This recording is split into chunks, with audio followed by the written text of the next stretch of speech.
ada itu dari awal tidak ada. Ya apa yang mereka dikira ada nanti di akhirat tidak ada. Lah sing ada itu tetap nopo alhamdulillah.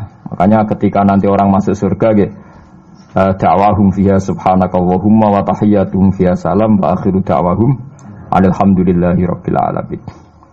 Ini penting kula aturaken. Terus sakjane salah niku ora dikepenak.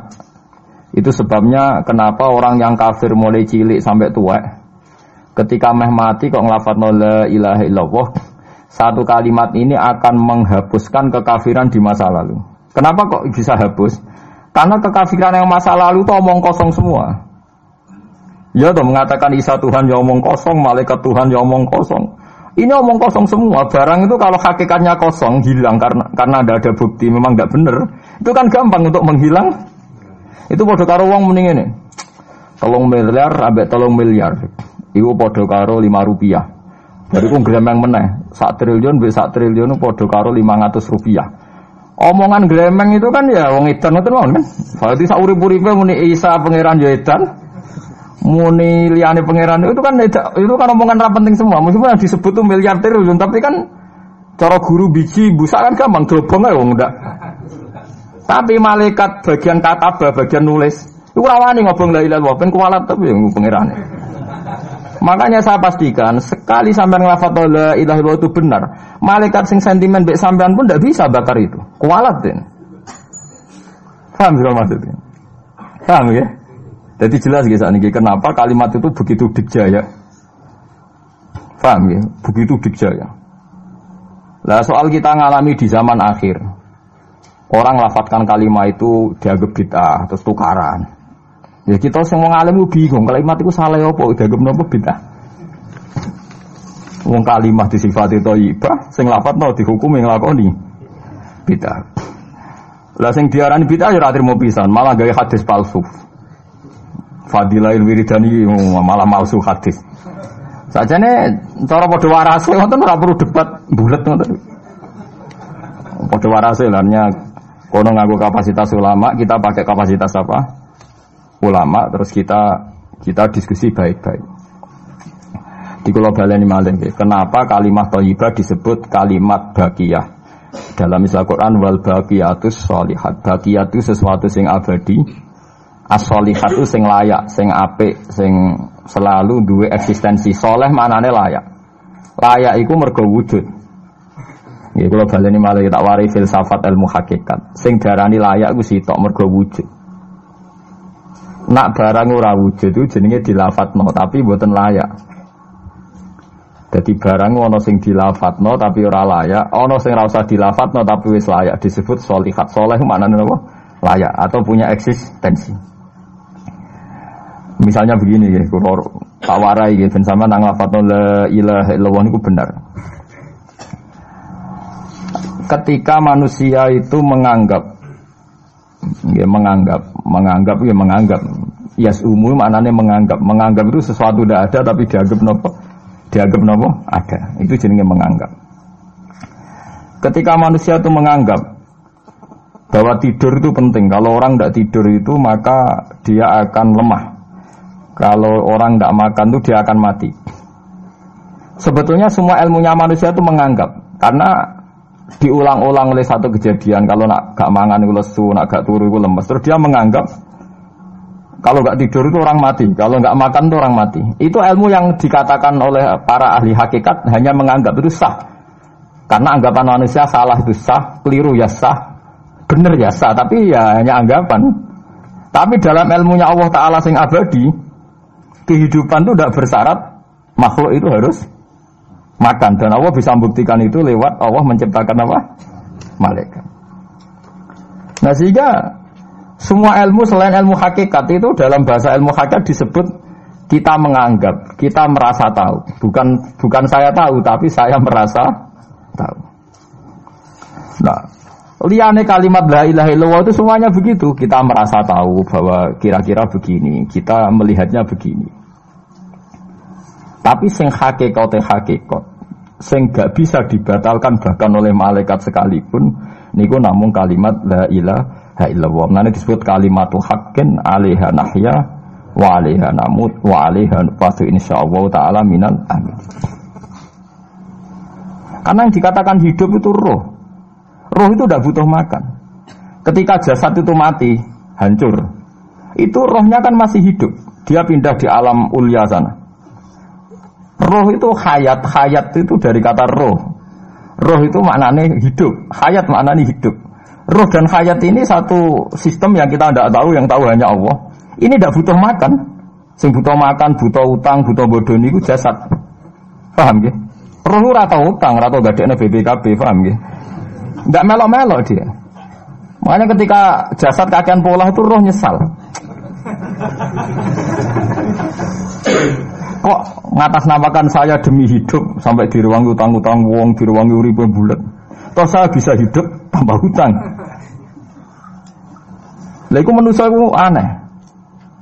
Makanya disebut alam rohaniin itu sudah. Nah, ketika kita mati itu kan yang mati itu jasad. Jasad itu mati, rohnya sowan Allah. Tapi kita secara bodoh mengatakan kita mati. Loh, yang mati itu siapa? Hanya jasad kita, roh kita tidak mati. Yang sowan Allah itu roh kita. Tapi kita bilang kita mati. Ya berarti kita bilang kita mati, ya kita mati. Menurut bahasa manusia, kalau kita sudah tidak ambekan, tidak makan, tidak minum, disebut kita nopo mati.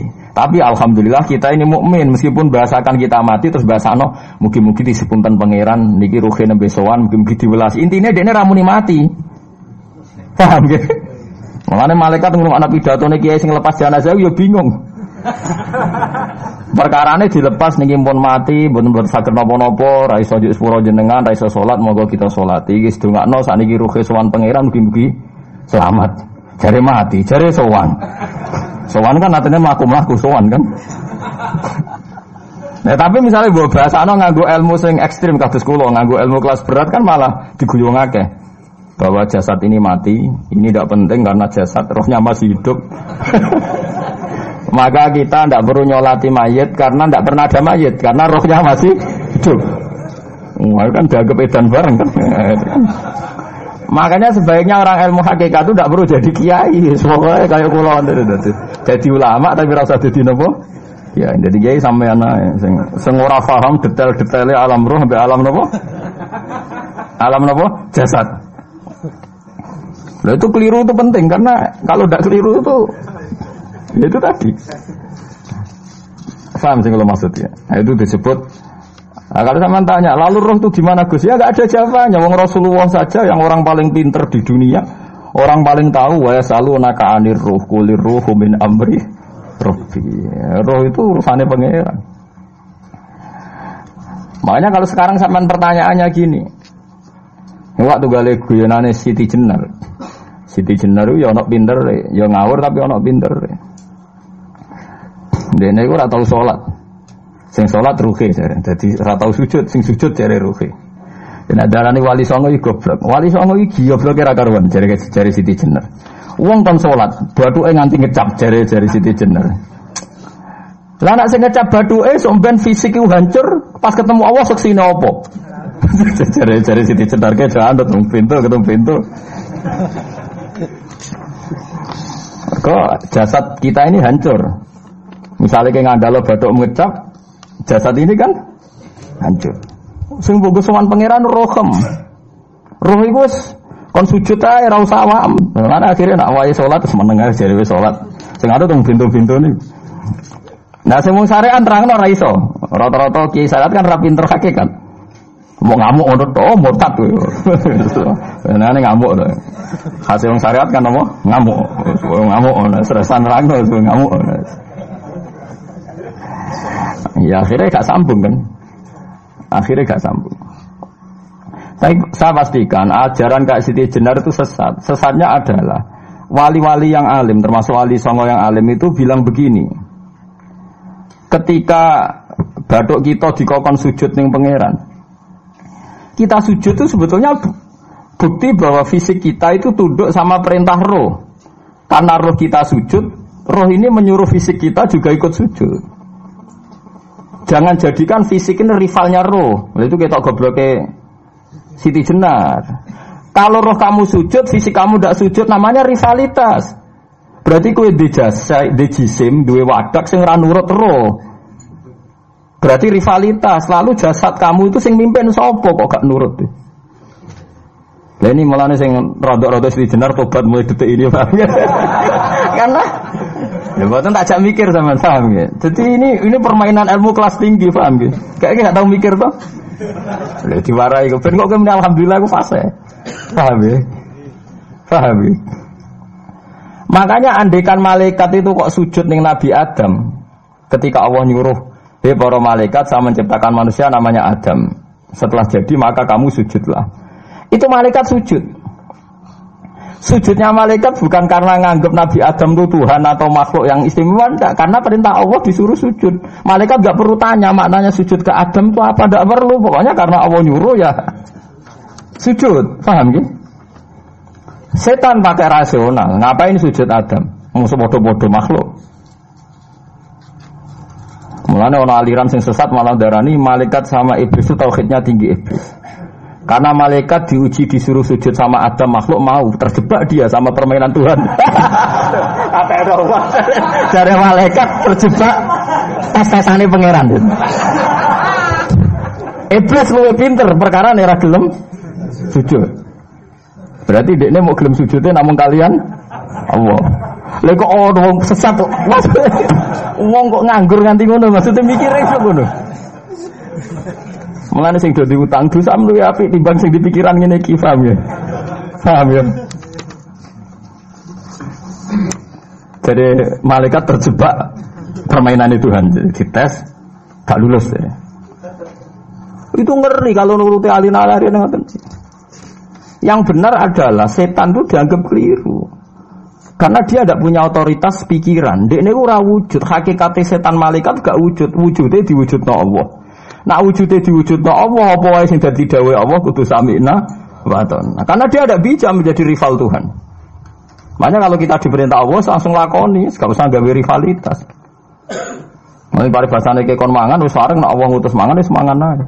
Nang kok wargen wis pokoke mangan. Nah, mangan ya ramangan, pokoknya kon nurut. Lah itu kelirune Siti Jenar. Dia lupa bahwa dengan mengatakan jasadnya tidak perlu sujud. Mergo sok ben dihisab roh, dia bikin rivalitas antara roh dan jasad. Mula nate maca aliran Siti Jenar mulai yang versi Arab sampai versi tulisannya wong-wong bingung-bingung itu. Sing luwih bela Siti Jenar timbang Wali Songo. Bahkan dalam cerita itu seakan-akan Wali Songo kasut mergo jare Siti Jenar dipateni wangi terus digendi asu macam-macam lah cerita ngono.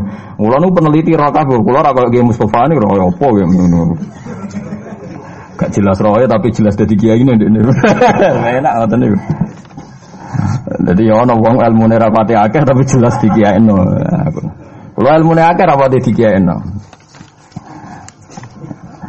Jadi kekeliruan-kekeliruan ini mergo ngoten niku nggih memang ilmu hakikat itu jelimet. Tapi sampean harus saya latih. Piye sampean ngaji ning kene ya suwi tuwa supaya kenal sithik-sithik. Lah nanti makanya nanti menghilangkan barang batil itu mudah sekali.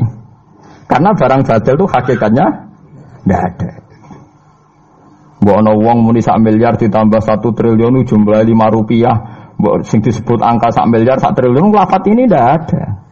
Nggih lafaz ini enggak ada, fakta ini tidak ada. Makanya disebut di Quran iyaquluna illa kadzibah. Sebagian Quran istilah lebih ekstrim. Kaburos kalimatan takhruju min afwahihim. Kalimat itu menjadi besar karena ada yang melafatkan, tapi kalimat ini tidak pernah menunjuk hakikat. Lha nggih to, misale wong nyebut iki geni, wong iki HP kok darani geni, itu pernah ada kalimatnya tapi tidak ada faktanya. Ini batu disebut itu Tuhan. Yang benar itu batu, disebut Tuhan itu kan kalimat sing ada kalimatnya tapi tidak ada faktanya. Paham ya? Mana disebut kaburos kalimatan sing takhruju min afwahim. Terus iyaquluna illa kadzibah. Mereka hanya ngomong secara dusta. Sebetulnya kalau barang hakikat itu tidak usah diomongkan, itu tadi kalimatu haqqin 'alaiha nahya wa 'alaiha namut wa 'alaiha nufasu insyaallah taala minal amin. Tapi kalau kalimatul batil kalau enggak diomongkan enggak ada yang ngomong. Karena harus diomongkan. Itu pun enggak menunjuk apa? Enggak menunjuk apa? Hakikat. Lah semua manusia itu ngomongnya itu rodok-rodok ala zamihim sesuai klaimnya. Malah omongannya sampean bingung nama malaikat. Saya jamin, muga sampean kenal malaikat kados kula niku malaikat sambat tenan mbek omongannya sampean. Kok ndak gimana coba? Kita bilang saya ini kaya, baru punya uang banyak kaya. Malaikat sing nyekseni kekayaane Allah janggal kere kok muni sugih. Terus kowe muni saya ini orang kuat karena saya presiden Amerika, saya presiden Indonesia orang kuat. Kita pun sebagai kiai bilang Jokowi itu orang kuat, presiden itu orang kuat. Malaikat sing roh langit bumi, sing roh Allah, dijayane Allah, pemene malaikat Israel.